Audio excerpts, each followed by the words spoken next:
Voilà, bah, bonjour à tous. Les gens se connectent petit à petit. On va attendre que voilà, tout le monde se connecte. Donc, on vous demande bien évidemment de garder les micros et les caméras fermées. Donc, je suis ravie de vous accueillir sur ce premier webinaire concernant l'oncogériatrie. Alors, deux objectifs hein, à cette thématique. La première, c'est qu'on a jugé que c'était une thématique encore peu connue, mal connue des professionnels de santé. Donc, c'est pour ça qu'on a voulu en tout cas axer ce webinaire sur cette population, donc cette cible-là, les professionnels. Et puis deuxièmement, parce que vous le savez, nous sommes en plein dans la semaine de lutte contre la dénutrition qui se termine cette semaine, qui termine demain. Et on s'était dit qu'effectivement, quand on parle finalement d'oncologie et quand on parle de gériatrie, il est logique qu'on va parler effectivement de sujets liés à la dénutrition. Donc ça nous a semblé en tout cas important de parler de ces sujets.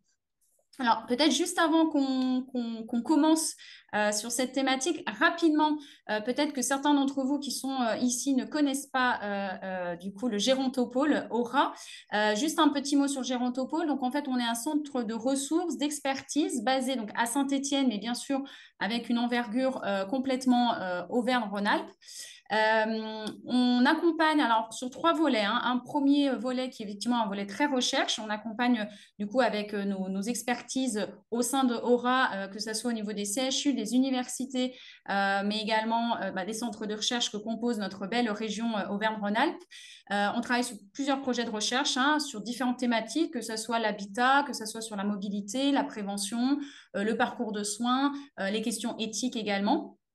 On a aussi un volet animation de réseau. Donc, si vous êtes partisan de cette, en tout cas acteur de la gérontologie sur le secteur Auvergne-Rhône-Alpes, n'hésitez pas à suivre l'actualité du Gérontopôle et à adhérer à notre association pour apporter votre expertise, nous aider en tout cas à développer des projets de recherche. Et puis, on a un troisième volet qui est plutôt un volet, ce qu'on appelle la Silver Economy, donc un volet, on va dire, Living Lab, test des usages, où là, on accompagne des porteurs de projets qui veulent se lancer sur le secteur de la personne âgée, en tout cas du senior.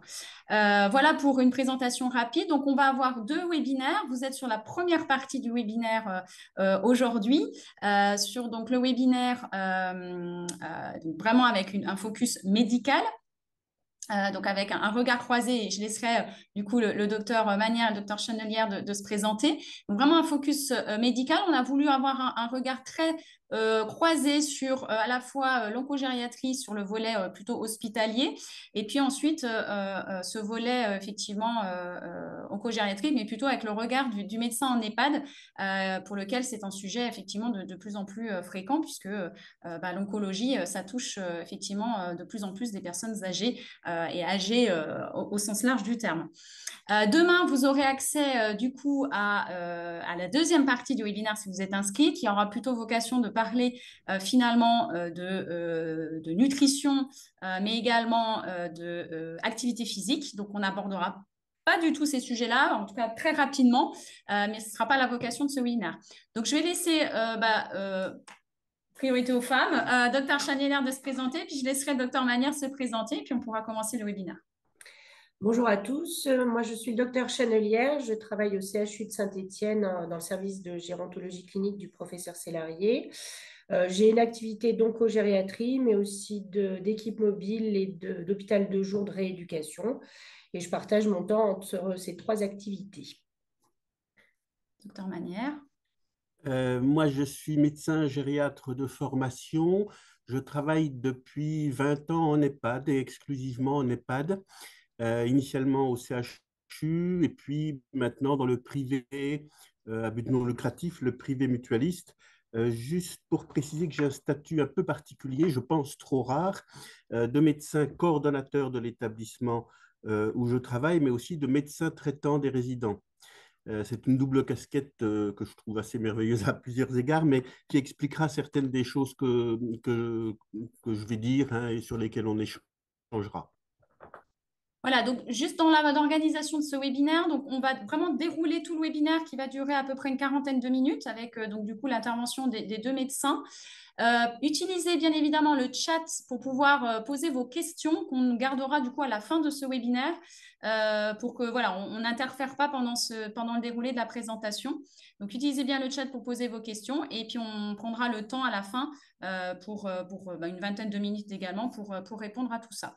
Voilà, donc je vais maintenant partager mon écran et je vais du coup demander au docteur Manière de me dire si ça fonctionne de votre côté. Est-ce que vous voyez mon écran?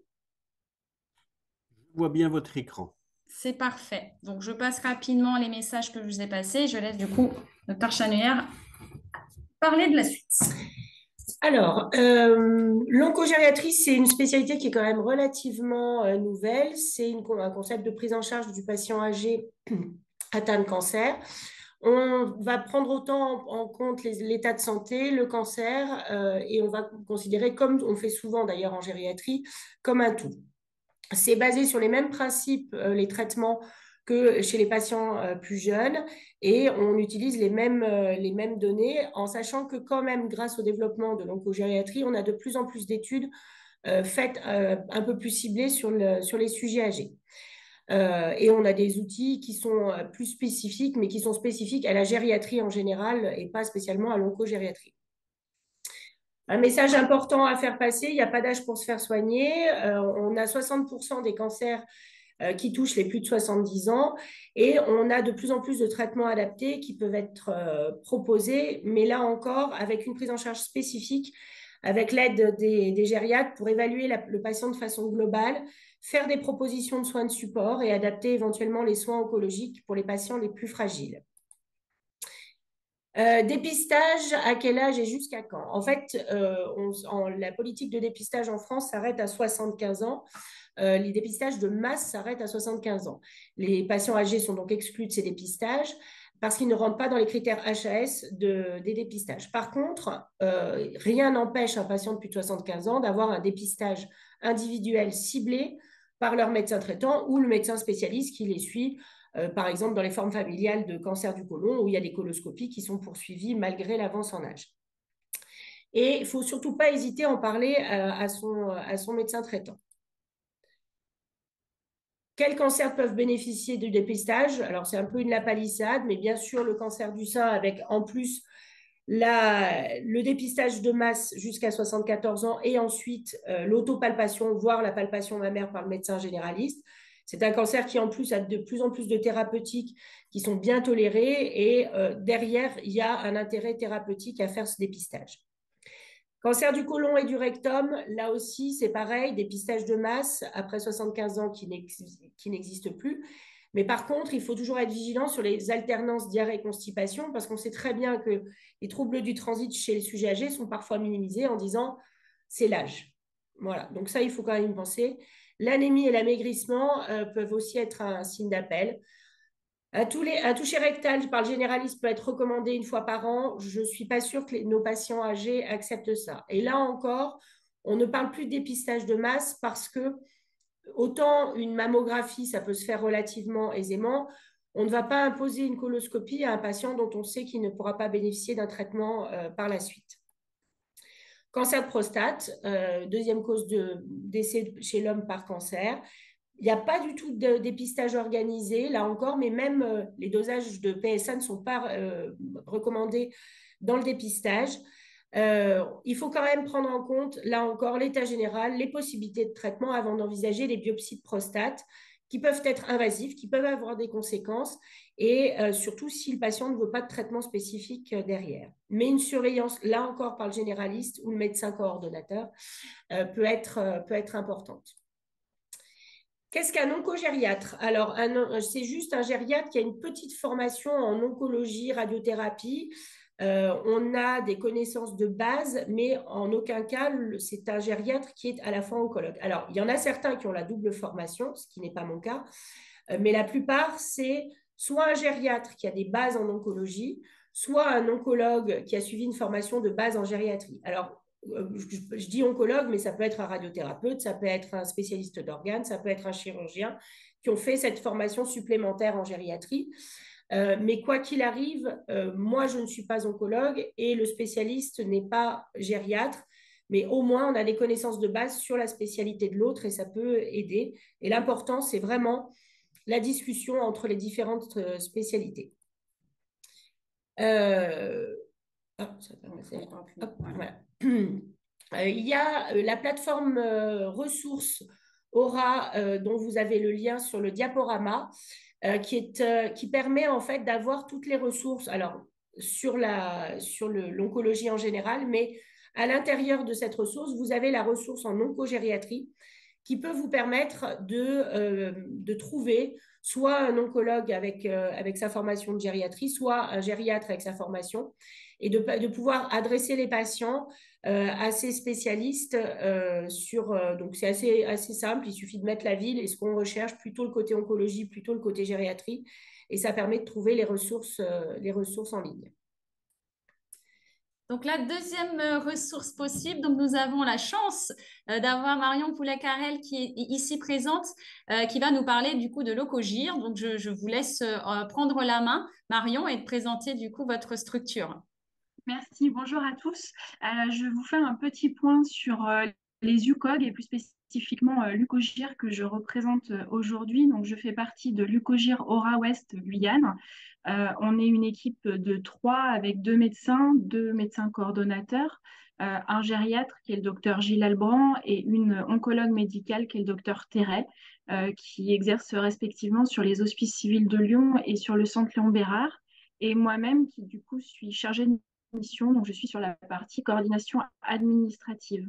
Donc je vais vous faire un petit point sur ce que sont les UCOG et plus spécifiquement ce que nous on a développé. Donc en gros les UCOG, le sigle c'est unité de coordination en oncogériatrie. Donc ce ne sont pas des unités de soins mais réellement des unités qui développent pour développer l'oncogériatrie et coordonner des projets, des missions et des actions dans le sens de l'amélioration de la prise en charge des patients âgés atteints de cancer. C'est un dispositif qui est déployé au national via des financements issus de l'Institut national du cancer. Il y a 28 UCOG en France, dont 4 antennes. Vous avez en petit la cartographie des UCOG donc, en France. Donc, quasiment tout le territoire est couvert par ce type de structure-là. On a un cahier des charges en commun. Donc, on n'accueille pas de patients, mais on doit développer le soin, la formation, l'information, que ce soit professionnel et également grand public, et la diffusion de la recherche.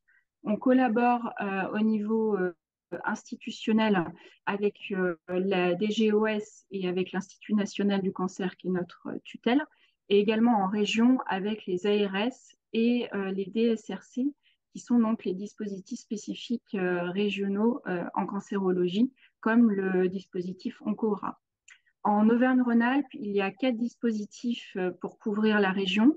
Donc, il y a notre UCOGIR, il y a le LUCOG Alpes, qui est sur le sillon alpin, et il y a une antenne d'oncogériatrie basée à Clermont-Ferrand, qui a tout l'ancienne région Auvergne, et le dispositif stéphanois, du coup, qui est coordonné par Dr Chanelière.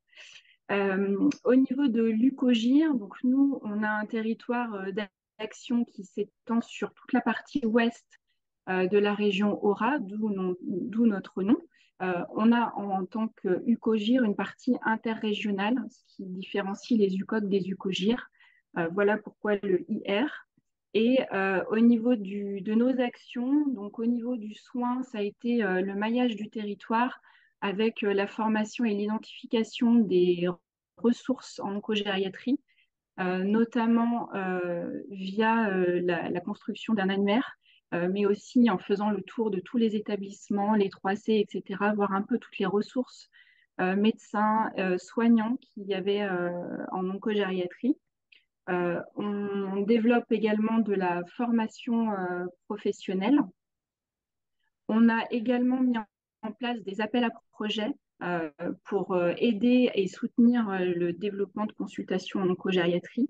On nourrit aussi en lien donc, avec le dispositif OncoAura le site internet ressources, puisqu'on met régulièrement donc, tout ce qui est webinaire, conférences, formation médecins, formation soignants, congrès et également, et les conférences, voilà, tous les outils, l'actualisation des outils. Il y a également des articles. Donc, je vous invite vivement à consulter l'espace ressources et aller à la thématique oncogériatrie.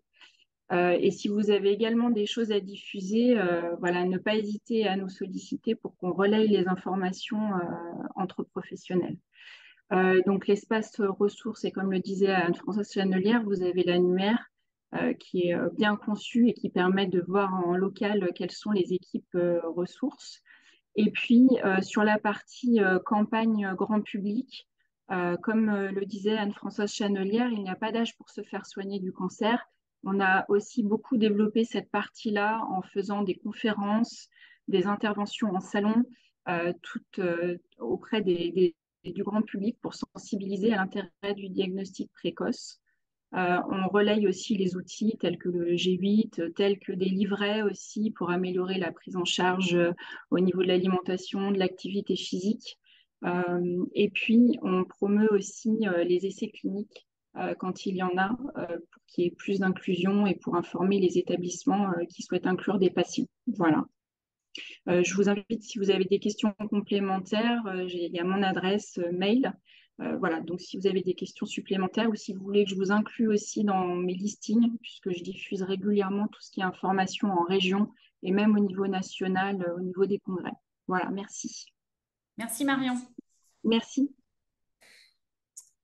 Alors, je reviens maintenant un petit peu sur des idées reçues que l'on a assez souvent de la part des patients et parfois aussi des médecins qui les prennent en charge. Le grand argument pour les patients pour refuser des dépistages ou pour refuser des examens à la recherche d'un cancer, c'est un cancer évolue moins vite chez le sujet âgé. Ça, c'est assez classique. On a tellement entendu parler de ces cancers qui évoluaient sur 10, 15 ans. Donc, on dit, bah, chez le sujet âgé, il va partir d'autre chose. Ce qui est faux, si c'est un cancer qui est agressif, il sera agressif autant à 50 ans qu'à 80 ans. Et en plus, chez le sujet âgé, on va avoir une marge de thérapeutique qui va être un petit peu plus courte parce qu'effectivement, il peut avoir des comorbidités et des fragilités qui peuvent être dégradées du fait du cancer et qui ne permettront plus à l'issue de faire les traitements. Donc ça, c'est quelque chose qu'on entend assez fréquemment de la part de nos patients. On ne traite plus le cancer après un certain âge. Je pense que le côté dépistage qui s'arrête à 75 ans est un peu couperet pour nos patients. Ils disent, bah, finalement, puisqu'on ne dépiste plus le cancer, c'est soit que ce n'est pas grave si j'ai un cancer, soit c'est parce que de toute façon, on ne me traitera pas. Donc là encore, il faut y faire attention, il faut être un peu pédagogue avec nos patients en leur disant que si ça peut valoir le coup de faire des examens complémentaires, parce que derrière, on peut envisager des thérapeutiques. Là encore, le côté âge couperet de 75 ans me plaît moyennement parce qu'on va parfois avoir des gens de 70 ans très altérés avec des maladies de mémoire extrêmement évoluées qui, eux, vont bénéficier du dépistage de masse. Et malheureusement, derrière, on ne pourra pas proposer de thérapeutique du fait de leur comorbidité. Et à contrario, vous avez des patients de plus de 90 ans qui ont un vieillissement extrêmement réussi, comme le dernier patient que j'ai pris en charge où j'ai dû limiter ses abdos à 98 ans, parce que tous les matins, il faisait des ciseaux, 150 ciseaux avant de venir en rééducation. Donc voilà, on a ce type de patients et pour le coup, ces patients-là ne bénéficient pas de dépistage. Donc, on ne traite plus le cancer après un certain âge. Là encore, c'est une idée reçue auquel on est parfois confronté. Les traitements sont mal tolérés par les patients. Ça, ce n'est pas complètement faux, c'est vrai et faux à la fois. Il y a certaines thérapeutiques dont on sait effectivement que les patients âgés vont avoir des effets secondaires soit plus importants, soit plus fréquents. Ce qui est un petit peu moins vrai avec les nouvelles thérapeutiques qui arrivent, type l'immunothérapie, où finalement, oui, il y a des effets secondaires, mais qui ne vont pas être ni plus importants ni plus sévères chez le sujet âgé.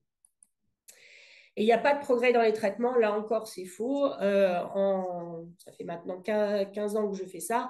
En 15 ans, il y a eu des progrès. Et c'est d'ailleurs tout l'intérêt de continuer de travailler en lien proche avec les chirurgiens ou avec les oncologues et les radiothérapeutes, puisque les thérapeutiques évoluent tellement rapidement que si on n'est pas oncologue ou radiothérapeute, on n'est pas au courant de toutes les évolutions.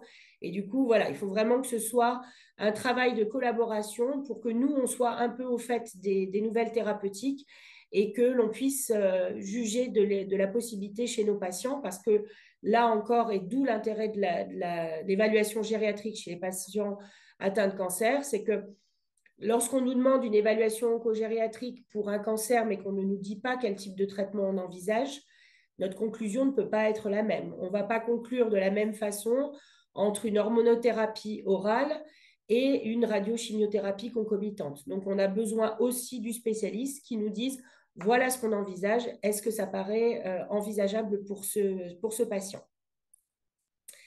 La nutrition et cancer, je ne ferai pas, vu que vous aurez tout un webinaire demain. La seule chose qu'il faut faire passer à nos patients, c'est qu'il n'y a pas de régime qui permet de lutter contre le cancer. Il y a des préventions avec un certain type d'alimentation, mais lorsque les patients ont des cancers, on a malheureusement énormément de patients qui s'adressent à nous en disant je fais du jeûne intermittent, je fais du régime cétonique, je fais voilà. Et malheureusement, on arrive à des situations de dénutrition importantes, à la fois liées au cancer, mais aussi liées à ces régimes inadaptés. Et petite parenthèse, parce que c'est un peu mon dada, la phytothérapie chez le sujet âgé, c'est la grande mode, surtout chez les patients qui ont un vieillissement réussi. Et il faut s'en méfier parce que les compléments alimentaires qui sont vendus, qui peuvent avoir quand même des effets un peu délétères et des interactions avec certains types de traitements. Je passe la main. Voilà, donc, docteur Magnard, est-ce que vous vouliez compléter sur ces idées reçues ou est-ce que vous voulez enchaîner comme vous voulez? Je vais enchaîner, tout le monde m'entend, c'est bon? Oui, c'est tout bon. Je vais enchaîner parce que moi-même, on avait décidé avec le docteur Chandelier, je vais rajouter quelques idées reçues qu'il faut combattre. Et puis voilà, donc j'enchaîne si vous le voulez, à moins qu'il y ait des questions dès à Non, présent. bah, on va Donc, tout de suite, après, on va tout de après, suite enchaîner. On fera les questions à la fin. Très bien. ça Donc, marche. je vous passe la slide, docteur Magnard. Allez-y. Allez-y. Voilà, donc je suis médecin en EHPAD.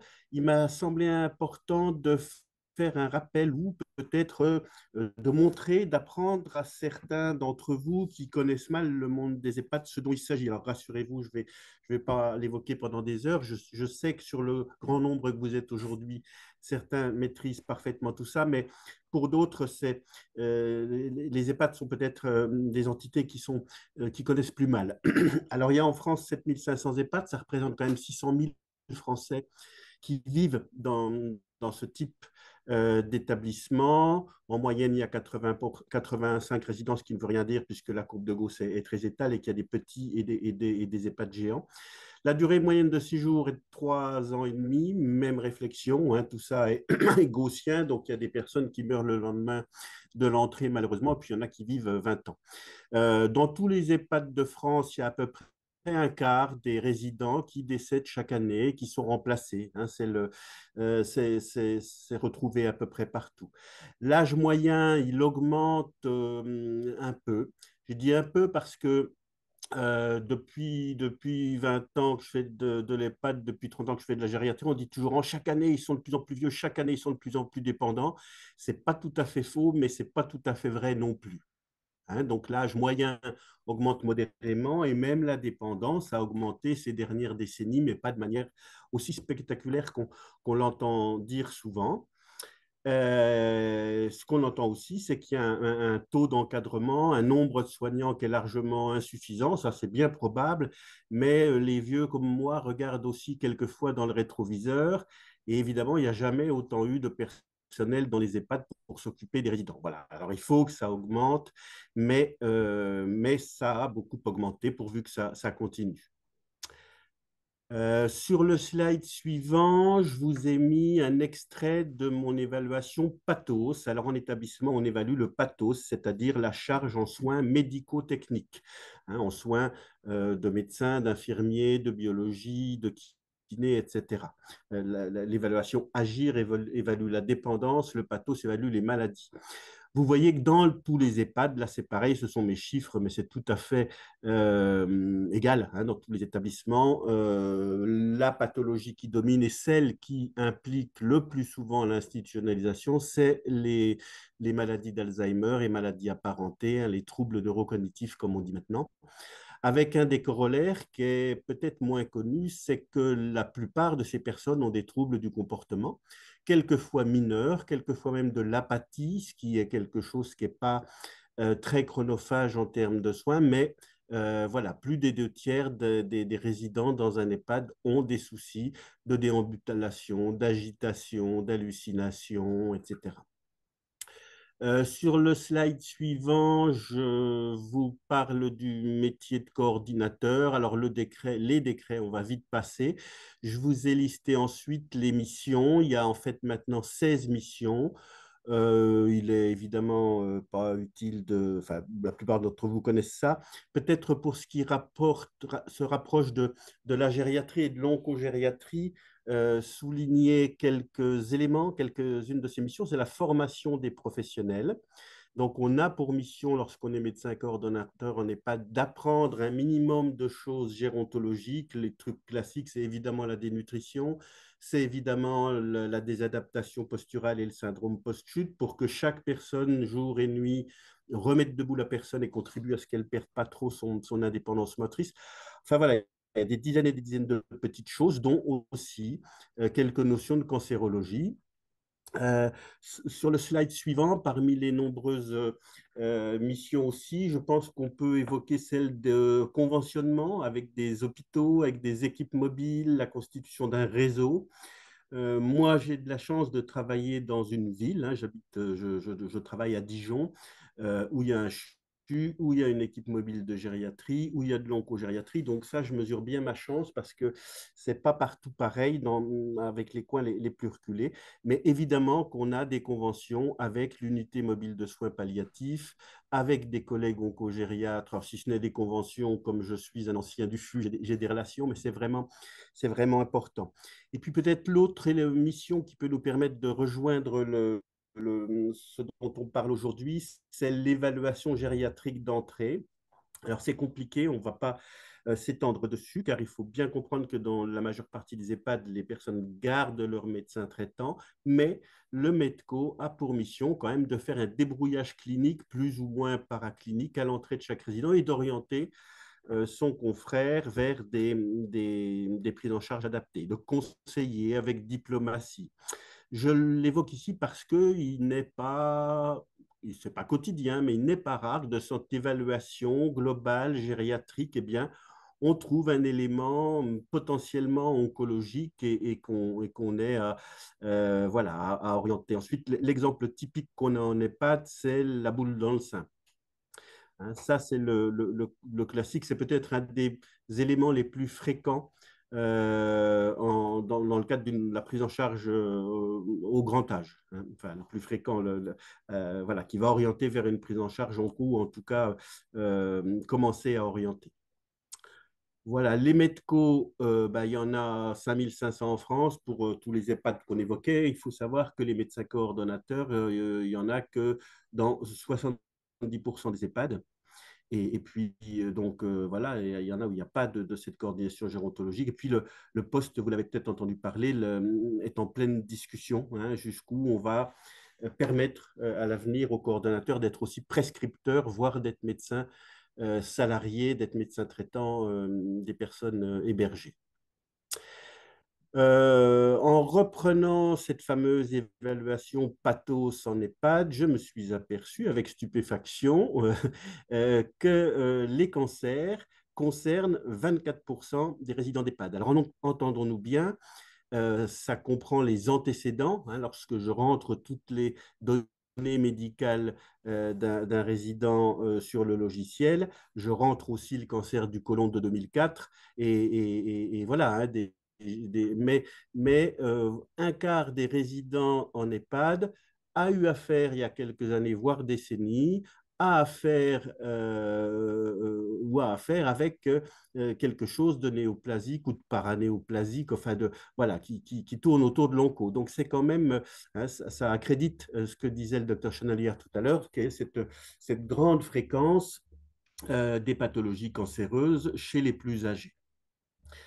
Ensuite, je vous ai mis quelques idées, quelques éléments. Là, on quitte un peu les données brutes et puis quelques éléments de ma pratique. Je pense que je vais là aussi enfoncer des portes ouvertes, mais on a trop tendance à croire que les plus dépendants n'ont plus nécessairement voix au chapitre. N'ont pas, ne peuvent pas donner un avis, ne peuvent pas s'exprimer quant à un consentement, etc. Donc, cette petite distinction dépendance et enfin, indépendance et autonomie, hein, ou perte ou dépendance et perte de l'autonomie est trop souvent encore confondue. Et j'y reviendrai un petit peu plus loin. Je crois que c'est la double ou la triple peine. Hein, dès l'instant où vous êtes âgé, on a trop tendance à peut-être ne pas considérer votre autonomie. Au point que on évoque souvent une perte d'autonomie comme si c'est quelque chose qu'on pouvait perdre et comme si c'est quelque chose qui pouvait même disparaître. Et autant la dépendance, c'est des choses qui se quantifient, il y a des grilles, il y a des échelles, vous n'êtes pas dépendant, vous êtes un peu dépendant, beaucoup dépendant, totalement dépendant. Le principe d'autonomie n'est évidemment par définition pas graduable, pas quantifiable, pas évaluable, et il faut qu'on fasse régulièrement le pari que la personne peut entendre, que la personne peut donner un avis, même si on le perd sans doute dans un certain nombre de cas. Mais moi, le zéro autonomie, je ne sais pas ce que c'est. Hein. Donc, je crois que c'est important. Donc, c'est ce que j'évoquais tout à l'heure, hein, cette notion de double peine, voire triple peine, voire quadruple peine. Si vous êtes vieux, vous n'êtes déjà pas bien, on va déjà moins s'adresser à vous. Un des vices de la personne de confiance, hein, et on y reviendra sûrement avec la place des familles. Si en plus vous avez des petits troubles cognitifs, si en plus vous êtes en EHPAD, si en plus vous êtes polypathologique, un petit peu sourd, etc., je ne vous fais pas de dessin, mais c'est la vie courante, c'est ma vie courante de ce que je vois et sans doute chacun d'entre vous aussi. Voilà, tout ça sont des caractéristiques sociales et ou sanitaires qui vont souvent pénaliser le plus âgé, le plus dépendant, et donc lui faire perdre des chances dans un diagnostic, dans des thérapeutiques, ce qui est évidemment grave, mais peut-être plus encore dans son identité, puisqu'on va peut-être moins s'adresser à lui. Une autre idée forte, c'est la notion d'espérance de vie. J'adore ce petit tableau que je présente un peu partout, à droite, à gauche, qui donne l'espérance de vie à un âge donné. Vous le savez certainement, hein, quand on dit les Françaises vivent jusqu'à 85 ans,3, etc., il s'agit de l'espérance de vie à la naissance. En revanche, chaque fois que l'on prend un an, chaque fois que l'on avance en âge, chaque fois que l'on vieillit, on conserve une espérance de vie qui est évidemment moindre que l'année précédente. Et il y a des ABAC donc, pour calculer l'espérance de vie à 80 ans, à 90 ans, à 95 ans. Ces ABAC, elles sont difficiles à trouver. Hein, pour être honnête, je les réactualise récemment, mais elles se trouvent essentiellement chez les notaires pour calculer un viager. Et pas trop dans des domaines de santé publique, ce qui est bien dommage. Mais voyez, je vous ai mis en vert ici un exemple d'une mémé de 93 ans. Et bien, cette mémé de 93 ans, elle a une espérance de vie de 4 ans. Et 4 ans, c'est pas rien. Hein. Si ça peut être dans de bonnes conditions, c'est pas plus mal. Alors, je suis tellement obsédé par ce petit tableau que très régulièrement, quand j'hospitalise des malades, là, que ce soit pour des raisons oncologiques ou pas d'ailleurs, hein, rien que quand j'envoie aux urgences, je note presque toujours Madame Bidule, âgée de 94 ans, a une espérance de vie de 3 ans et 8 mois, et je suis sûr que, enfin, je pense que si c'est lui, ça peut amener les collègues urgentistes ou autres à mettre certaines choses en perspective. Voilà. L'autre élément, au-delà de cette quantité de vie, c'est celle de la qualité de vie. vous l'avez peut-être lu aussi ou appris, la qualité de vie d'un tiers est toujours très difficile à évaluer, hein. Personne ne peut avec certitude évaluer la qualité de vie de personne, quel que soit l'âge, le handicap, l'origine, voilà. Eh bien, une grande quantité d'études en gériatrie en général, hein, quel que soit le lieu de vie, quelles que soient les pathologies, et puis si on s'attache plus particulièrement à la qualité de vie en EHPAD, il y a eu beaucoup d'études que vous pourrez retrouver aisément, avec une comparaison de l'auto-évaluation et de l'hétéro-évaluation de la qualité de vie par la personne, et il y a toujours une sous-estimation de la qualité de vie, tant par les proches que par les professionnels. Nous-mêmes, ne se dit-on pas, du matin au soir, quand on fréquente des personnes bien âgées, bien dépendantes, purée, j'aimerais pas être à sa place, ça doit être l'enfer, etc. On a sans doute raison en partie, mais là encore, je peux vous dire d'expérience, parce que maintenant je leur demande souvent, de manière tout à fait stupéfiante, mais c'est peu tout le temps le cas en médecine, hein, comment vous vous sentez, est-ce que vous êtes heureux dans la vie, etc. Et cette personne tétraplégique, cancéreuse au dernier, va vous dire souvent, bah, moi je trouve ça plutôt pas mal et j'aimerais bien voir le soleil le lendemain. Voilà, donc ça c'est surprenant, mais la qualité de vie, tenons en compte, si possible, une fois de plus, en lui demandant son avis.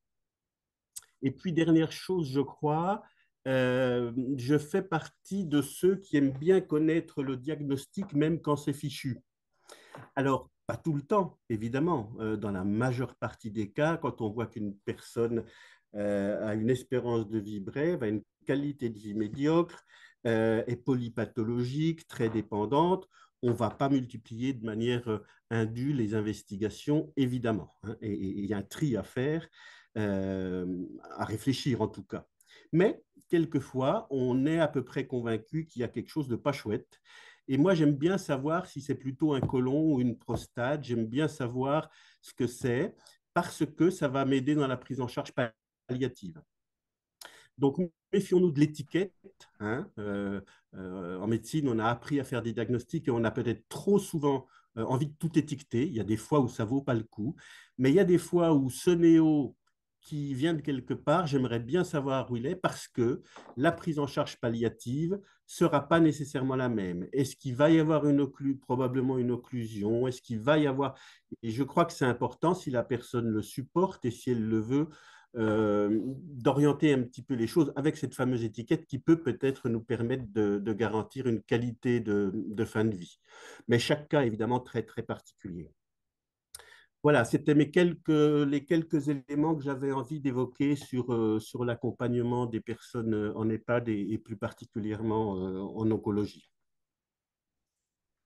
Bien, merci. Merci pour cette présentation donc, qui a confronté le spectre hospitalier du spectre EHPAD.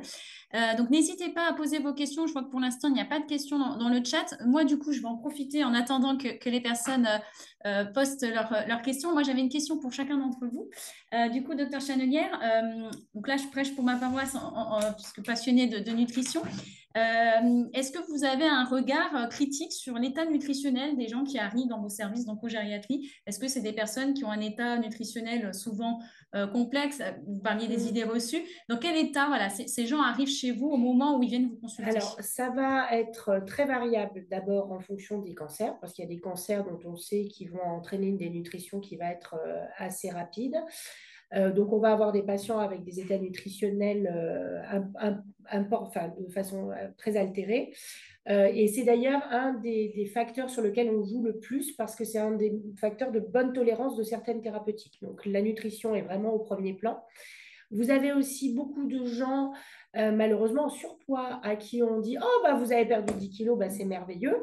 Sauf qu'ils ont perdu des mauvais kilos, qu'ils ont une fonte musculaire. Et moi, c'est ce que je dis souvent, c'est je n'ai pas d'appétit, je perds du poids, je perds du muscle, je perds du muscle, je perds la marche. Et du coup, comme je marche moins, bah, j'ai moins faim, etc. Donc, on est souvent dans une espèce de cercle vicieux. Et souvent, chez les patients obèses, c'est très problématique parce qu'on a des états de dénutrition chez les patients obèses qui sont encore plus avancés, avec un poids plus important à porter et donc du coup des difficultés. Et puis c'est ce que je vous disais, tous ceux qui arrivent avec leurs idées sur le régime pro-cancer, le régime cétonique, etc. Mais ça dépend vraiment des cancers. Il y a des cancers qui vont être très, très altérants au niveau nutritionnel et il y en a d'autres où finalement les patients ne vont pas avoir de problème nutritionnel particulier. Et juste un truc, des fois, quand les gens, ils n'ont pas faim, il faut leur faire ouvrir la bouche et ils ont des mycoses et ça, c'est un truc tout bête, mais le nombre de patients qui arrivent avec 10 kilos en moins parce qu'ils ont une mycose buccale, ça peut servir de faire ouvrir la bouche aux patients. Donc, en attendant qu'il y ait des questions dans le chat, puisqu'a priori, vous avez été très, très clair, très limpide, il n'y a pas de questions. Du coup, moi, j'ai une question pour Docteur Manière. Vous avez donné une situation un peu noire de la présence des médecins coordonnateurs en EHPAD. On voit qu'il y a de moins en moins de médecins coordonnateurs. Quelle est votre vision, vous, demain, de la prise en charge de ces pathologies un peu spécifiques? Est-ce que, du coup, ça va se répercuter sur les cadres de santé, sur des infirmiers, notamment on parle beaucoup des infirmiers en pratique avancée, et je crois qu'il y en a aussi derrière cet écran. Comment vous voyez-vous les choses? Parce que on voit bien que le médecin co, il a quand même une action de formation. Donc, est-ce que voilà, vous avez une vision un petit peu de l'avenir? Une vision de l'avenir, c'est compliqué.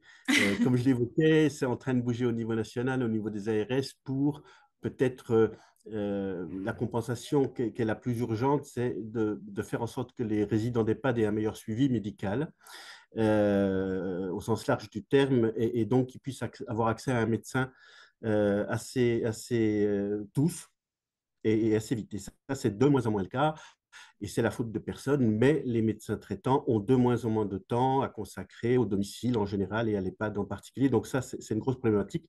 Et donc l'histoire, c'est un médecin prescripteur en EHPAD. Donc soit on élargit le rôle du médecin, soit comme dans certains établissements en tarif global, comme on dit, je crois que c'est 8% des EHPAD qui sont dans ma situation. Donc on salarie un docteur et qui va faire le médecin traitant et qui est là quand il y a une chute, qui est là quand il y a une pneumopathie, qui est là. Bon, voilà. On s'éloigne un petit peu de notre sujet. Pour autant, l'IPA, oui, c'est quelque chose, moi, qui me séduit. Je sais que beaucoup de médecins sont encore réticents. Euh, Moi, l'IPAG, les infirmières en pratique avancée en gériatrie, c'est un combat. On espère que ça va être la 5e spécialité qui va pouvoir en bénéficier. Et entre autres, hein, il existe déjà des infirmières qui font ce genre de job, bien qu'ils n'étant pas validés, alors à domicile, en hôpital. Mais je pense qu'en EHPAD, c'est vraiment une des solutions. Euh, Peut-être pour compenser le coordonnateur, peut-être surtout pour compenser le prescripteur. Et puis, je prendrai quelques exemples et ça va me permettre de rebondir vers l'autre thématique d'aujourd'hui qui est sur le suivi nutritionnel. Moi, en tant que coordonnateur, c'est mon obsession, évidemment, avec une formation gériatrique. Quelle est la dernière albumine? Quel est le poids? Quelle est la variation de poids? Ça, c'est la préoccupation, j'ai envie de dire, number one là, du coordonnateur, normalement. Alors, pour le moment, et je crains que ce soit pareil dans tous les EHPAD de France, c'est la carence soignante et en quantité et en qualité fait que, enfin, moi-même, j'arrive plus à avoir des résidents pesés tous les mois. Et ça, c'est extrêmement grave pour 1000 raisons, des conséquences de la dénutrition, et entre autres en onco, hein, c'est sûr. Moi, il y a des... Enfin, bon, voilà, je ne vais pas parler de ma situation, mais il m'arrive de prendre le siège et d'aller peser les résidents parce qu'ils n'ont pas été pesés depuis le mois d'août. C'est plus possible, ça. C'est pas possible.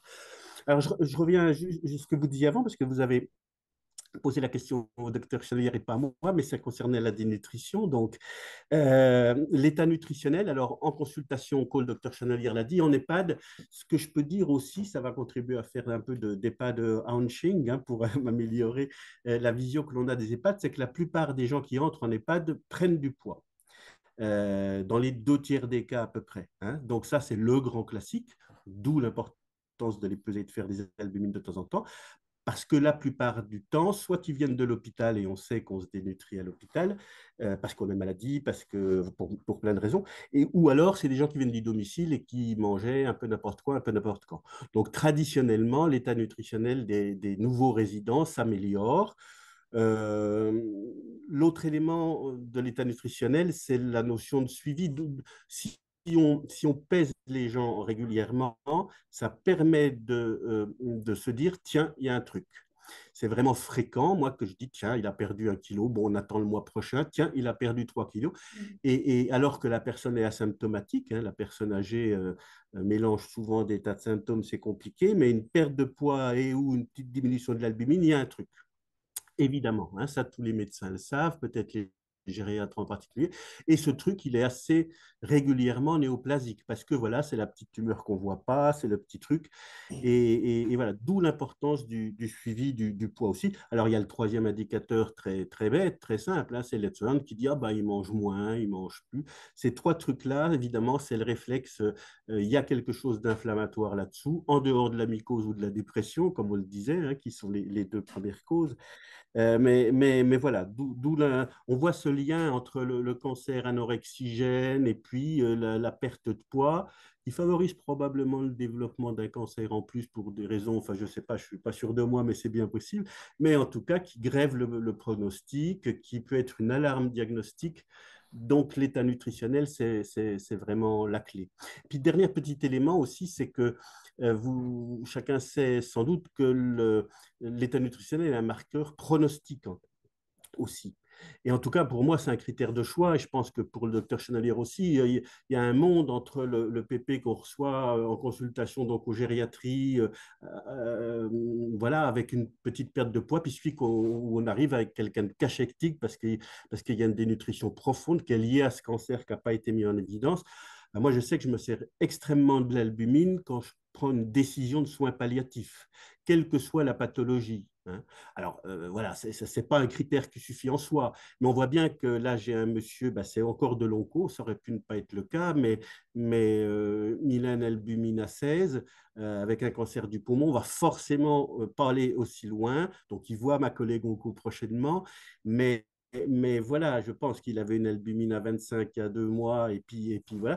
Et voilà, c'est pour moi, je ne sais pas si le docteur Chanel est confirme, mais c'est un facteur pronostic fort, hein, et Alors, cancer ou pas d'ailleurs, hein. Moi, ça me permet de dire, bon, on passe sur le palliatif, hein, l'albumine.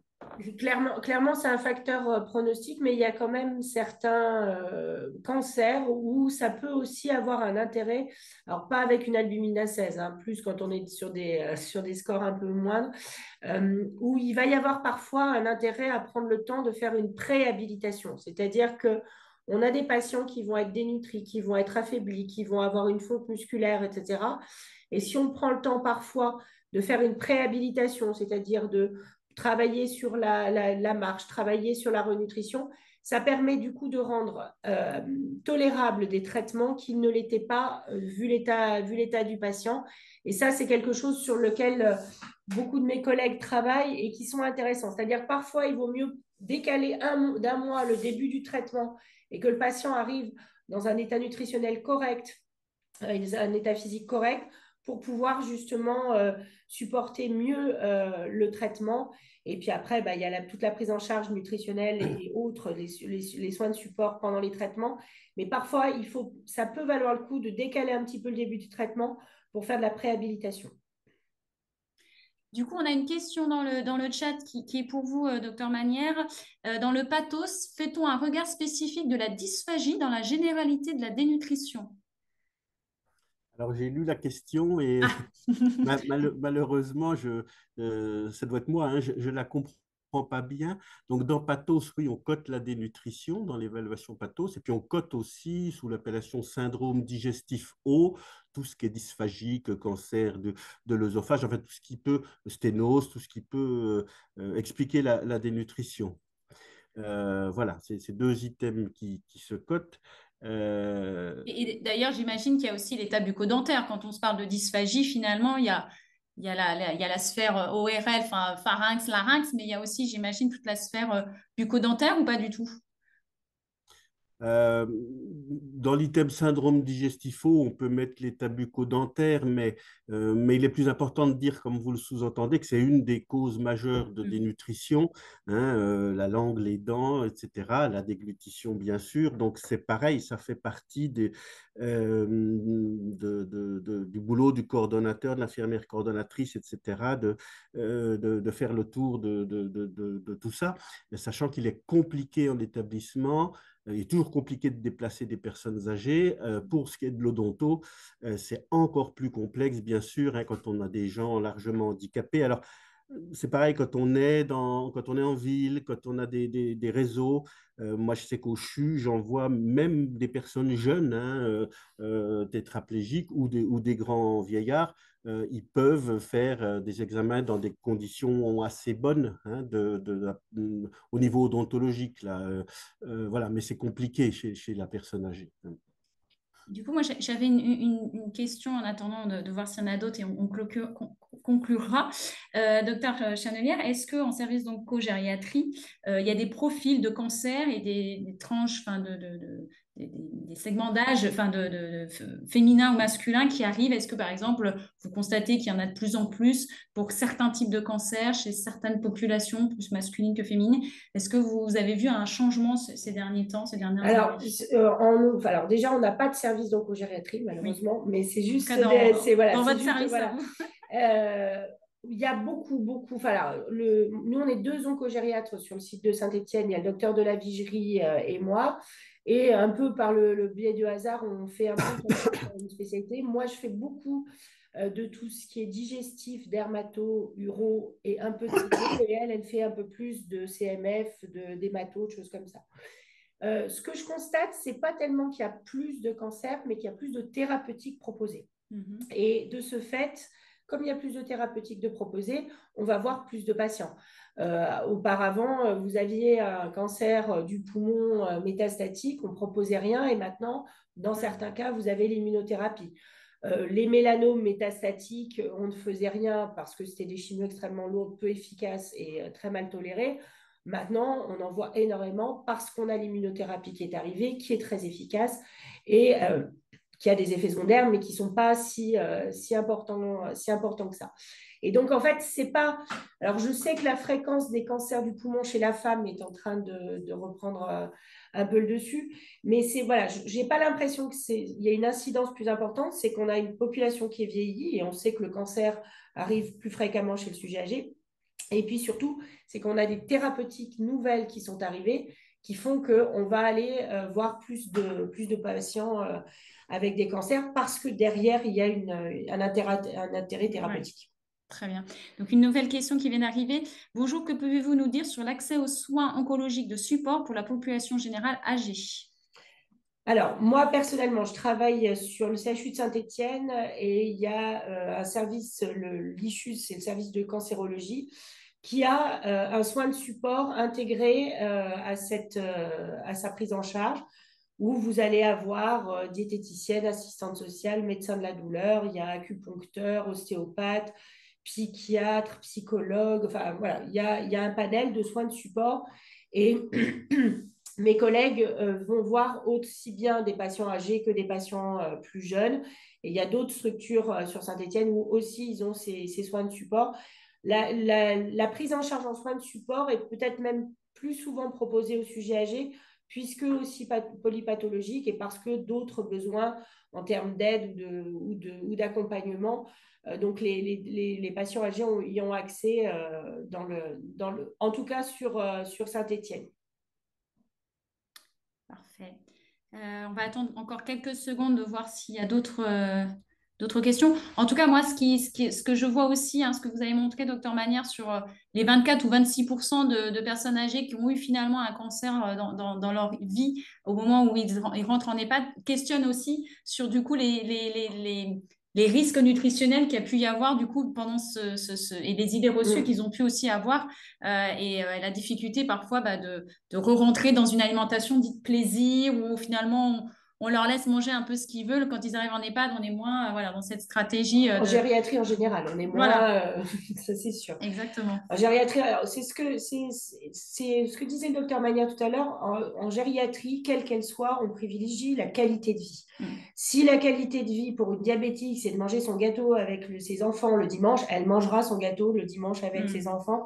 Et c'est pour tout pareil. Et pour les traitements oncologiques plus particulièrement, Si on propose un traitement qui va altérer la qualité de vie, mais sur du court terme pour avoir une amélioration derrière, on le fera. Si c'est juste pour la quantité de vie qui sera prolongée de 2 mois, mais avec une qualité de vie altérée, voilà. C'est vraiment cette balance qualité-quantité qui est vraiment en faveur de la qualité et que ce soit, et c'est un peu pour tout en gériatrie. C'est-à-dire que si vous avez, et même sur les soins palliatifs, on peut proposer aussi des thérapeutiques dans les soins palliatifs, c'est-à-dire que vous avez un patient qui est métastatique osseux, diffus, non curable sur son cancer, mais il a une métastase en particulier qui lui fait mal, on propose la radiothérapie antalgique.